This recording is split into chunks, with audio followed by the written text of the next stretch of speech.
Welcome to ETH Daily, a daily briefing on the latest in Ethereum. Here's your latest for Friday, December 19th, 2025. Onchain voting goes live for Uniswap's UNIfication proposal.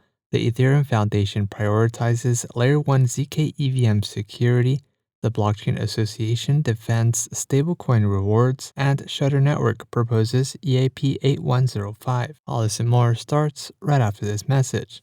This episode is sponsored by Archive, an Ethereum-aligned data layer for Web3. Archive merges guarantees of blockchain with the performance and flexibility of traditional databases. Find out more at archive.network/daily. Uniswap's UNIfication proposal, which introduces the protocol fee switch and a uni-burn mechanism, is now live for an on-chain vote on Agora. The voting window closes in 6 days on December 25th. If the proposal passes, it will execute following a 2-day time lock. Once triggered, the execution will activate 8 key actions, including an immediate 100 million uni token burn, the activation of protocol fees for Uniswap v2 and v3, and the approval of a 40 million uni growth budget for the next 2 years. The proposal also moves the foundation staff to Uniswap Labs and eliminates the current Uniswap interface fee. The Ethereum Foundation's ZK EVM team published a blog post outlining a shift in Layer 1 ZK EVM development, transitioning from a focus on speed to a focus on long-term cryptographic security. Having already achieved real-time proving on Ethereum Layer 1, the Foundation now aims to establish mainnet-grade security. By securing the Layer 1 with a ZK EVM, Ethereum can safely increase the gas limit and support native ZK rollups while maintaining censorship resistance. By the Glamsterdam upgrade slated for May 2026, the target is to achieve 100-bit provable security and a 600 KIB proof size limit.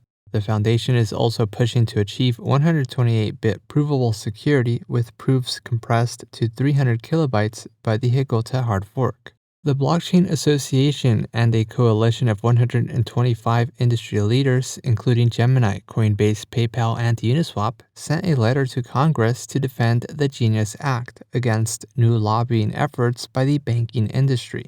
The coalition argues that the Act's current structure, which allows third-party platforms to offer stablecoin rewards, was a deliberate bipartisan compromise, not a loophole as coined by the banking industry. The letter asserts that the rewards are essential for competition, allowing consumers to capture yields that banks currently keep as profit.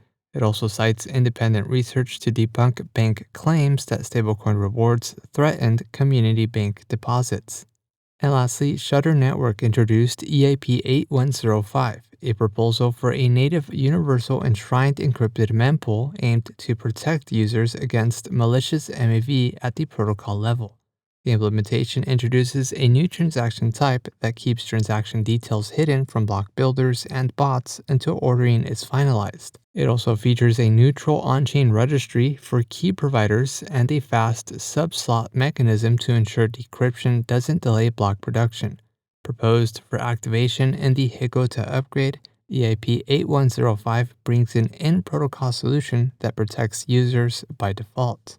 In other news, Synthetics goes live on Ethereum Layer 1, Aragon launches a token ownership index, Prism releases version 7.1.1, and Zisk releases version 0.15.0 of its ZKVM. This has been a roundup of today's top news stories in Ethereum. You can support this podcast by subscribing and following us at ETH Daily. Also subscribe to our newsletter at ethdaily.io.